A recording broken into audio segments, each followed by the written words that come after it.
Assalamualaikum warahmatullahi wabarakatuh. Ada 5 tanda sederhana yang bisa kita lihat orang itu bakal menjadi kaya atau bakal malah sebaliknya. Dan kita akan bahas 5 tanda tersebut satu persatu. Sukses itu berpola. Begitu juga dengan kegagalan. Kegagalan pun pasti ada polanya. Maksudnya, orang itu mau sukses di bidang apapun, dia pasti ada polanya, ada ciri-cirinya yang bisa kita lihat. Saya bukan peramal yang bisa meramalkan masa depan seseorang, karena masa depan seseorang tergantung dari orangnya masing-masing. Tapi ciri-ciri ini adalah ciri-ciri yang bisa kita pelajari dari orang-orang sukses. Kalau kita mau sukses, kita harus belajar dengan orang sukses. Kalau kita mau kaya, kita harus belajar dengan orang-orang kaya. Kalau kita mau seperti mereka, kita harus mengikuti bagaimana cara mereka hidup. Bagaimana cara mereka membangun impian mereka. Bagaimana cara mereka membangun kerajaan bisnis mereka. Nah, ada 5 tanda yang bisa kita lihat dengan mata telanjang bahkan. Nah, dengan video ini, kita bisa melihat tanda-tanda apa yang belum ada sama kita. Nah, tanda-tanda tersebut yang akan kita munculkan nantinya. Tanda pertama adalah orang tersebut punya tujuan hidup yang jelas. Untuk menjadi sukses, untuk menjadi kaya, yang pertama kita harus punya impian. Dan kita harus punya sikap. Impian adalah tempat yang dimana harusnya kita tuju. Apa impian kita? Kita mau jadi apa ke depannya? Sikap adalah bagaimana cara kita berjalan menuju ke impian tersebut. Sikap adalah bagaimana cara kita berjalan menuju tujuan tersebut. Banyak orang punya mimpi. Saya pengen jadi ini, saya pengen jadi itu. Tapi dia tidak punya sikap. Dia hanya punya impian yang lama-kelamaan karena dia tidak punya sikap, akhirnya impian itu cuma jadi angan-angan. Orang-orang kaya itu dari dulu sudah tahu. Mereka sudah punya tujuan yang jelas. Mereka tahu 1 tahun ke depannya mereka jadi apa, 2 tahun ke depannya mereka jadi apa. Mereka sudah punya ketertarikan-tertarikan terhadap bidang tertentu sehingga mereka concern pada bidang tersebut. Mereka sudah punya tujuan yang jelas, sangat jelas pada hidupnya. Orang-orang ini bahkan sudah mengenali kelemahan mereka apa dan kelebihan mereka apa. Orang-orang ini sudah mulai mempelajari kelebihan-kelebihan yang mereka bisa eksplor, sehingga kelebihan tersebut yang bisa membawa mereka untuk menjadi orang yang kaya. Jadi, kalau Anda ingin mengikuti jejak orang-orang kaya tersebut, Anda harus memiliki tujuan yang sangat jelas. Tanda kedua, orang-orang kaya ini tidak pernah berhenti belajar. Mereka selalu haus untuk terus belajar. Imam Syafi'i pernah berkata, jika kamu tidak sanggup menahan lelahnya belajar, kamu harus sanggup untuk menahan derita karena kebodohan. Artinya, belajar ini sangat penting. Di bidang manapun, bukan cuma pada saat kuliah atau bukan pada saat sekolah. Itu hanya sekitar 10%. Tapi 90% Anda bisa belajar dari orang lain. Anda bisa belajar dari kanan kiri Anda. Anda bisa belajar dari semua media informasi yang ada. Orang-orang kaya ini tidak pernah menyia-nyiakan waktunya untuk sesuatu yang tidak menghasilkan apa-apa. Mereka selalu merasa hijau. Mereka selalu ingin terus bertumbuh. Mereka tidak puas dengan apa yang mereka dapatkan sekarang, sehingga mereka terus belajar untuk mendapatkan hal berikutnya. Mereka selalu belajar untuk menempuh tujuan-tujuan tersebut. Cara mereka belajar itu seperti tidak ada hari esok, karena mereka tahu success is a journey, not a destination. Mereka tahu zaman akan terus berubah. Kalau mereka tidak belajar, mereka tidak akan bisa beradaptasi. Ciri yang ketiga adalah setelah belajar, mereka langsung menerapkan apa yang mereka pelajari. Ketika dia selesai belajar, dia tidak membuang waktu dia untuk mempelajari lebih detail apa yang dia sudah pelajari tadi. Contoh kasus, dia mau belajar masalah editing. Dia buka YouTube tentang bagaimana cara belajar editing. Dia tanya-tanya ke orang, ke teman-temannya yang sudah tahu, yang sudah belajar atau sudah mahir masalah editing. Dia tidak membuang-buang waktu untuk langsung menerapkan apa yang dia sudah pelajari tadi. Atau mungkin dia suka dengan jualan online. Dia ingin untuk belajar untuk jualan online. Dia pelajari di seminar-seminar. Dia pelajari di workshop tentang bagaimana caranya jualan di online. Setelah pulang, dia tidak membuang waktu. Dia langsung menerapkan apa yang dia sudah pelajari. Daya ingat manusia itu cuma 2 kali 24 jam. Setelah dia belajar, mereka langsung menerapkan apa yang mereka paham dan apa yang mereka lagi pelajari. Mereka bukan ciri-ciri orang-orang yang selalu menunda. Nah, di sini bedanya. Banyak orang yang pintar, banyak orang yang sama-sama belajar, tapi sedikit orang yang mau mengeksekusi apa yang dia pelajari tersebut. Intinya, setelah belajar, take action. Setelah belajar, take action. Urusan kegagalan, itu urusan berikutnya. Ciri keempat, orang-orang yang bakal kaya ini adalah orang-orang yang tidak pernah ragu mengambil keputusan. Ned Simpson pernah berkata, kesuksesan itu diukur dari bagaimana cara kita atau kemampuan kita untuk mengatasi keraguan dan ketidakpastian. Setiap perjalanan kita menuju kesuksesan, kita akan dihadapkan dengan pilihan-pilihan yang menuntut kita untuk cepat mengambil keputusan. Kita harus memilih keputusan mana yang kita ambil. Nah, kebanyakan orang ragu. Setiap orang pasti akan dihadapkan dengan ketidakpastian dan keraguan. Nah, orang-orang kaya ini tidak mau menghabiskan waktunya dalam keraguan-raguan tersebut. Dan dia mau cepat memilih langkah mana yang harus dia ambil. Dia tidak mau hidup dalam keraguan-raguan. Mereka akan selalu bertindak, melakukan sesuatu, dan mencari tahu apakah ide itu layak diperjuangkan terus atau diberhentikan. Dan ketika mereka gagal, mereka akan selalu menganggap bahwa mereka lah yang salah dan mereka lagi proses belajar. Kegagalan tersebut mereka anggap bukan sebagai akhir, tapi mereka anggap kegagalan tersebut sebagai batu loncatan untuk menjadi orang sukses yang lebih sukses daripada hari ini. Dalam semua keputusan tidak ada yang tidak ragu. Kita cuma manusia biasa yang dipenuhi dengan keraguan-raguan. Orang-orang kaya ini meskipun ragu, dia cepat mengambil keputusan. Dia cepat memutuskan mana yang harus dia jalankan dan mana yang tidak harus dia jalankan. Mana yang harus dia pilih dan mana yang harus dia tidak pilih. Karena prinsip mereka cuma satu. Kalau mereka hidup dalam keraguan terus-menerus, selamanya mereka akan tetap di tempat yang sama. Mereka tidak akan pernah maju. Yang kelima, tanda orang ini akan bakal kaya adalah dia tidak pernah menyia-nyiakan waktu. Jika seseorang sudah memanfaatkan waktunya terus-menerus, bahkan tiap detik dalam hidupnya untuk mengejar impian-impian dia, dan tidak pernah sedetik pun dia menyia-nyiakan waktu tersebut, maka orang tersebut sudah memiliki tanda orang tersebut bakal insya Allah menjadi orang kaya. Karena dia tahu waktu adalah komoditi yang tidak pernah bisa ternilai. Orang-orang kaya tidak pernah menghabiskan waktunya untuk hal-hal yang tidak berguna. Mereka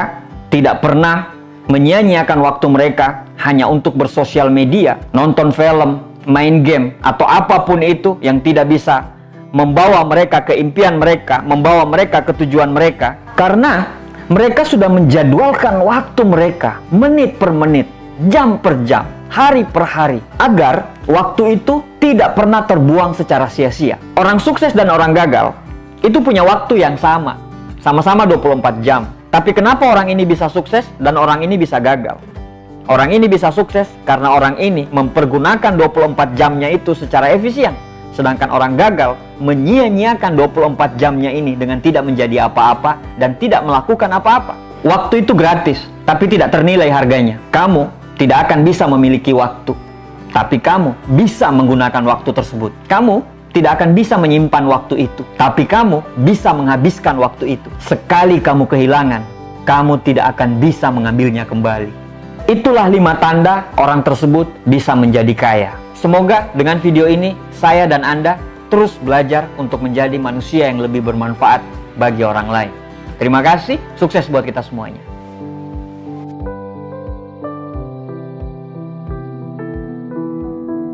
Assalamualaikum warahmatullahi wabarakatuh. Ada 5 tanda orang itu tidak bakal kaya, dan kita akan bahas tanda tersebut satu persatu.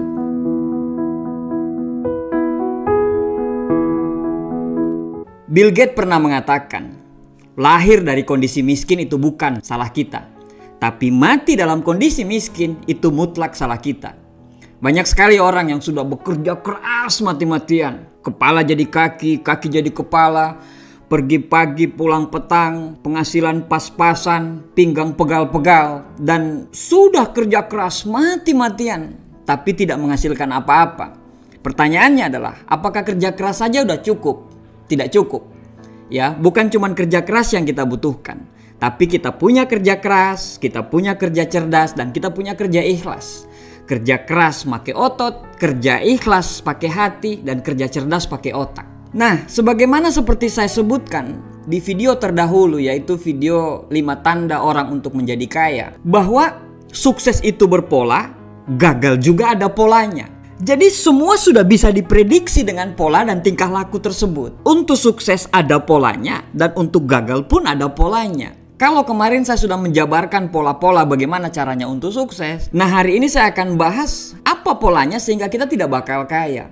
Nah, Kalau Anda simak video ini baik-baik, ya insya Allah akan merubah hidup Anda nanti 1 atau 2 tahun yang akan datang. Tanda pertama, orang itu tidak akan bakal kaya adalah dia selalu menyalahkan orang lain. Sering sekali saya mendengar apabila ada orang yang gagal atau tidak sukses, dia menyalahkan situasi, dia menyalahkan orang tua saya sih tidak mendukung, pacar saya sih tidak mendukung, istri saya, suami saya yang tidak mendukung, negara, aturannya memang tidak benar, akhirnya saya tidak sukses. Saya ini terlalu muda untuk melakukan ini, saya ini sudah terlalu tua untuk melakukan ini. Dan banyak sekali hal-hal yang dia salahkan dari kegagalan dia tersebut. Dia selalu melimpahkan kesalahan kepada orang lain dari setiap kegagalan dia. Dan dia menganggap bahwa dia itu korban. Ada ilustrasi menarik, ada 2 orang di penjara di tempat yang sama dengan 1 jendela yang bisa melihat keluar. Orang yang pertama apabila memandang keluar, dia selalu melihat bintang, dia selalu melihat pepohonan, dan dia tersenyum dengan pepohonan dan bintang tersebut. Dan ada orang yang kedua, pada saat dia melihat keluar, dia selalu melihat kotoran, dia selalu melihat debu, dan dia melihat keluar itu selalu melihat hal-hal yang jelek. Ilustrasi tadi menggambarkan ada 2 orang dalam 1 penjara, di tempat yang sama, jendela yang sama, tapi spiritnya berbeda. Artinya, kemana fokus Anda? Pada saat terjadi kegagalan, apa yang Anda fokuskan? Fokus dengan meratapi nasib atau fokus untuk memperbaiki sesuatu untuk menjadi orang yang lebih baik di kemudian hari? Karena menyalahkan orang lain itu gampang sekali loh. Anak kecil pun bisa untuk menyalahkan orang, menyalahkan keadaan, menyalahkan situasi. Dan kenapa orang tersebut selalu menyalahkan orang lain dan menyalahkan situasi? Karena dia ingin menyelamatkan ego dia.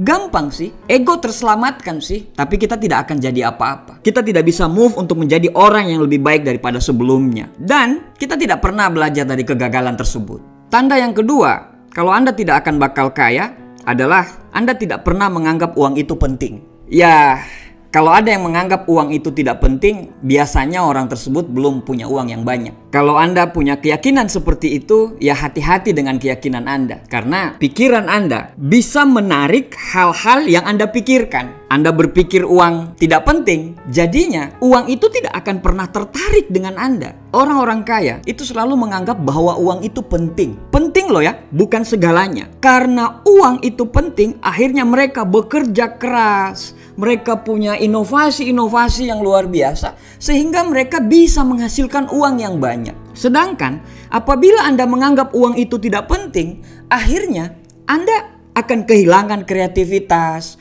Apabila Anda bekerja seperti itu saja. Kenapa? Karena Anda sudah menganggap, Anda memblok pikiran Anda kalau uang itu tidak penting. Uang itu bukan nomor 1. Tapi nomor 2 sampai ke nomor 100 itu butuh uang. Apa-apa di dunia ini kita butuh uang. Menyekolahkan anak kita di tempat yang terbaik kita butuh uang. Membeli sesuatu untuk istri kita butuh uang. Membahagiakan orang tua kita dengan membelikan rumah, belikan mobil dan semuanya itu butuh uang. Semua butuh uang. Jadi kalau pada saat mindset Anda sudah bangun bahwa uang itu tidak penting, maka Anda tidak akan pernah bekerja keras untuk mendapatkan hal tersebut. Bapak Ibu, berpikir bodoh itu gratis, tapi Anda harus siap membayarnya dalam kehidupan nyata, Bapak Ibu.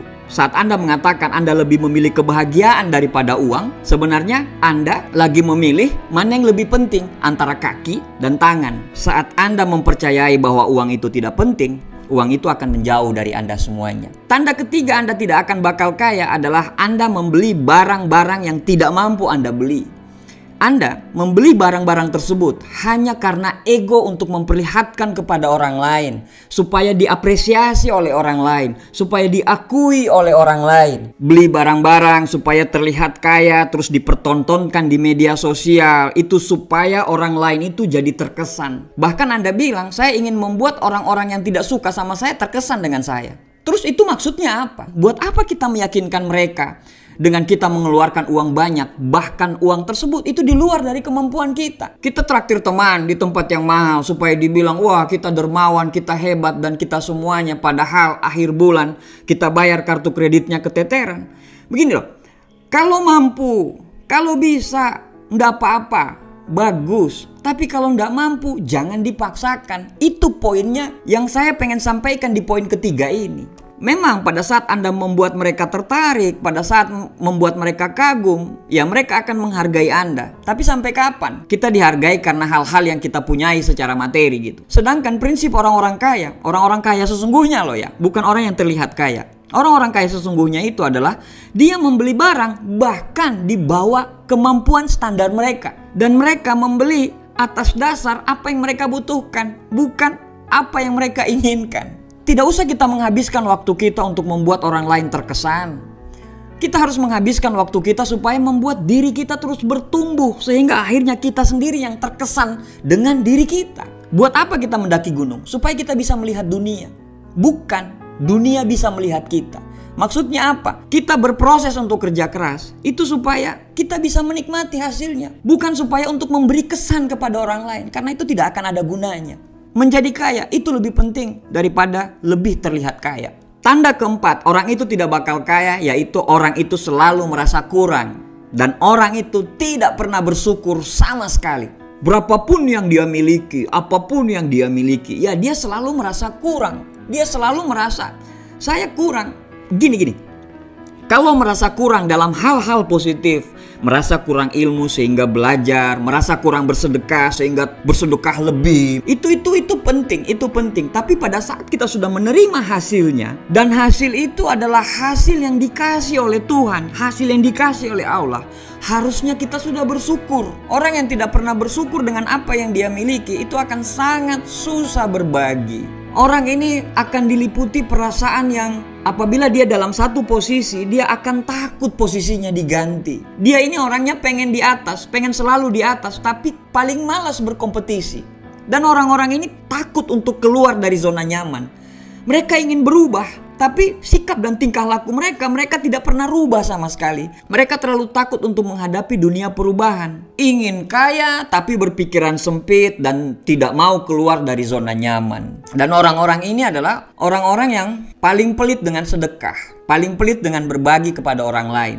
Padahal kalau dalam konsep agama saya, makin banyak yang kita sedekahkan kepada orang, makin banyak yang kita kasih kepada orang, itu insya Allah makin banyak pula yang kita dapatkan. Jadi salah satu syarat untuk kita bisa kaya yaitu kita jangan takut untuk berbagi ke orang lain. Terutama ke orang tua kita, ke saudara-saudara kita, ke orang-orang terdekat kita. Dengan kita berbagi kepada orang lain, sehingga nanti baliknya ke kita, rezekinya ke kita, baik itu berupa kesehatan, kebahagiaan, umur yang panjang, itu akan balik ke kita lagi. Yang kelima, tanda-tanda orang itu tidak bakal kaya yaitu dia tidak terobsesi untuk hidup yang lebih baik. Dia tidak punya gairah hidup. Pokoknya ya begitu-begitu saja. Misalnya kalau dia bekerja ya sesuai apa yang dia kerjakan saja. Dia tidak berpikir dan dia tidak punya gairah bagaimana saya hidup ke depannya, bagaimana saya untuk mengembangkan bakat saya, bagaimana saya untuk memberikan hal-hal yang terbaik untuk keluarga saya. Dan prinsip hidup dia itu seperti air mengalir. Dia mengikuti air mengalir aja gitu. Padahal kalau dalam kehidupan nyata, yang mengikuti air mengalir itu hanyalah kotoran dan ikan mati. Buya Hamka pernah mengatakan, kalau hidup hanya sekedar hidup, babi hutan pun hidup. Kalau kerja hanya sekedar bekerja, kera di hutan pun bekerja. Hidup itu cuma satu kali. Kita diciptakan sebagai makhluk tertinggi di dunia ini. Kita dikasih semuanya oleh Allah. Harusnya kita menggunakan itu dengan maksimal. Kita bisa menjadi kebanggaan untuk anak-anak kita, untuk suami kita, untuk istri kita, untuk orang tua kita. Nah, Bapak Ibu sekalian, semoga sharing saya tentang 5 tanda orang yang tidak bakal kaya ini bisa bermanfaat bagi Anda semuanya. Dan semoga kita semua bisa bertumbuh menjadi orang yang lebih baik dari sebelumnya. Terima kasih. Assalamualaikum warahmatullahi wabarakatuh. Sukses buat kita semuanya.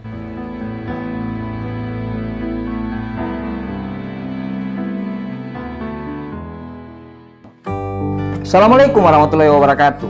Banyak sekali orang yang gagal secara finansial, bukan karena dia bodoh atau bukan karena dia tidak pintar. Dia gagal secara finansial, kebanyakan orang itu karena memiliki mindset yang salah terhadap uang.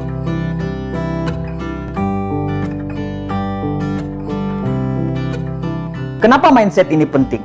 Karena pikiran akan mempengaruhi kata-kata, kata-kata akan mempengaruhi tindakan, tindakan akan mempengaruhi kebiasaan, dan kebiasaan akan menentukan karakter, dan karakter itulah yang akan membentuk mental Anda. Nah, kalau mindset Anda tentang uang ini sudah salah, ujung-ujungnya adalah uang itu akan susah Anda raih. Tetapi kalau mindset tentang uang Anda di awal sudah benar, insya Allah uang itu akan bisa mengalir kepada Anda semuanya. Di video kali ini saya akan membahas mengenai 4 mindset yang salah tentang uang. Mindset keliru yang pertama tentang uang adalah uang itu tidak dibawa mati. Banyak sekali kata-kata orang-orang di luar yang mengatakan bahwa harta itu hanya titipan, harta itu tidak bisa dibawa mati. Ngapain cari uang banyak-banyak? Toh hidup kita ini hanya sementara. Punya uang yang banyak itu di akhirat nanti pertanyaannya itu banyak banget gitu. Nasihat ini seperti pisau bermata dua. Kalau orang yang punya pemikiran yang bijaksana, dia akan berpikir bahwa memang uang ini bukan nomor satu. Karena nomor satu kita hidup di dunia ini hanya untuk beribadah. Tetapi nasihat ini pun itu bisa berefek kepada hilangnya motivasi kerja, hilangnya daya juang. Dan yang paling berefek itu adalah melemahkan mental kita. Uang tidak bisa dibawa mati. Kata siapa uang tidak bisa dibawa mati? Kalau dalam pikiran Anda bahwa pada saat Anda dikubur, terus uang ditaruh di situ, mobil ditaruh di situ, bukan begitu cara pemikirannya. Kalau seperti itu pemikirannya, ya memang uang itu tidak bisa dibawa mati. Tetapi konteks yang saya maksud adalah dengan uang yang banyak yang diperoleh secara halal, justru itu bisa meringankan beban Anda pada saat Anda sudah tidak hidup di dunia ini. Pada saat Anda kaya, Anda punya uang. Anda tinggal mengkonversikan mata uang yang ada sekarang ini ke mata uang akhirat. Di mana cara menukarkannya? Banyak sekali Anda bisa mengkonversikan uang yang Anda punya dikonversikan kepada mata uang akhirat. Anda bisa ke masjid, Anda bisa ke pesantren. Dengan tanah yang berhektar-hektar, Anda bisa wakafkan tanah Anda untuk pembangunan hal-hal yang berguna dan lain-lain. Dan itu akan dihitung terus pada saat Anda sudah tidak ada. Anda meninggalkan legacy yang luar biasa dengan uang yang Anda peroleh itu. Anda bisa menukarkan uang itu untuk membuat orang tua Anda bahagia, membuat keluarga Anda bahagia, membuat kanan kiri Anda bisa sejahtera, membantu tetangga Anda yang lagi kesusahan, membantu panti asuhan, dan hal-hal yang membahagiakan orang lain dengan uang yang Anda peroleh tadi. Anda kaya atau miskin pun, pada saat Anda meninggal, Anda tetap akan dimintakan pertanggungjawaban. Pada saat Anda kaya, Anda dimintakan pertanggungjawaban. Harta itu Anda kemanain saja. Pada saat Anda miskin, Anda pun akan ditanya, ngapain aja kamu selama di dunia? Sama saja. Dan saat kita meninggal pun, itu tidak gratis. Nggak apa-apa nggak banyak uang, yang penting nggak nyusahin. Pada saat Anda meninggal, Anda nggak ada uang, Anda menyusahin orang. Pada saat Anda meninggal, Anda nggak punya uang, Anda nggak meninggalkan uang untuk keluarga Anda. Orang-orang yang Anda cintai itu akan menyusahkan orang lain juga. Jadi, hati-hatilah dengan mindset ini. Uang itu cuma sebagai alat tukar. Bukan uangnya yang salah, tapi orang yang mempergunakan uang tersebut. Jadi, kata siapa uang tidak bisa dibawa mati? Mindset yang kedua adalah uang tidak bisa menjamin kebahagiaan. Betul, 100% betul. Pertanyaan saya berikutnya adalah, apakah tidak ada uang bisa menjamin kebahagiaan juga? Tidak juga. Kebahagiaan itu datang dari diri sendiri. Karena kita yang menciptakan bahagia itu. Nah, untuk membuat hati kita bahagia, berarti kita harus berada di lingkungan yang nyaman. Sandang, pangan, papan, keluarga kita semua terpenuhi supaya mereka juga bahagia. Dengan lingkungan kita bahagia, akhirnya kita juga bisa bahagia. Dan untuk membuat lingkungan kita bahagia, itu butuh uang. Dengan uang kita bisa memberi. Dengan uang kita tidak punya hutang. Dan dengan uang juga kita bisa melakukan semua hal-hal yang luar biasa yang akan membuat diri kita bahagia. Pak, ngapain kaya punya Mercy, tapi di dalam Mercy itu menangis? Orang naik motor pun bisa menangis. Pertanyaannya adalah, Anda pilih mana? Menangis di mobil Mercy apa menangis di motor? Orang bilang bahagia itu sederhana, tapi menurut saya bahagia itu tidak sederhana, karena bahagia itu diperjuangkan. Jangan bilang Anda bisa bahagia dan bisa tidur nyenyak kalau Anda terus dikejar-kejar utang. Jangan bilang Anda bahagia dan bisa tidur nyenyak kalau untuk makan besok pun Anda bingung mau cari kemana. Jadi uang itu memang tidak bisa membeli kebahagiaan, tapi tidak ada uang, jaminan kesengsaraan. Mindset yang ketiga adalah uang tidak bisa membeli kebijaksanaan. Tapi untuk menjadi bijaksana, Anda butuh berilmu. Dan zaman sekarang ini, untuk mencari ilmu, Anda butuh uang. Mindset keempat adalah uang bukan segala-galanya. Jangan negatif dengan uang, karena uang ini hanyalah alat tukar. Kalau Oprah Winfrey mengatakan uang itu sama seperti kaca pembesar. Orang bodoh pada saat dia dikasih uang, maka kebodohannya bertambah. Orang pelit dikasih uang, maka pelitnya itu akan bertambah. Orang malas dikasih uang, uang tersebut malah akan menambah kemalasannya karena dia punya uang yang banyak. Orang suka pamer dikasih uang yang banyak, malah pamernya bertambah. Tapi orang dermawan dikasih uang yang banyak, kedermawannya makin bertambah. Jadi bukan uangnya, tapi siapa yang mempergunakan uang tersebut. Anda harus memiliki mindset yang benar terhadap uang, karena uang itu tidak salah. Cari uang dengan jalan yang halal itu adalah ibadah. Yang salah itu adalah mencari uang tapi mesti meninggalkan ibadah. Menjadi kaya itu adalah sebuah keharusan. Yang salah itu pada saat kita mau menjadi kaya tapi kita memiskinkan orang lain. Jadi sekali lagi, mindsetmu tentang uang itu yang akan mempengaruhi Anda bisa mendapatkan uang atau tidak. Jadi milikilah mindset yang benar terhadap uang ini. Marilah kita menjadi kaya tidak dengan memiskinkan orang lain. A'agim di sebuah bukunya itu pernah mengatakan, saya tidak mau menjadi kaya, tapi saya harus kaya. Dengan saya kaya, saya bisa berbagi kepada orang lain. Kaya itu penting. Tapi yang paling penting adalah bagaimana kita bisa mempergunakan kekayaan atau uang kita itu hanya semata-mata untuk beribadah kepada Tuhan dan untuk membantu orang lain. Demikian sharing dari saya.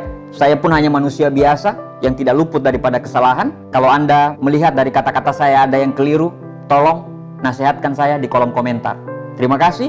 Sukses buat kita semuanya. Assalamualaikum warahmatullahi wabarakatuh.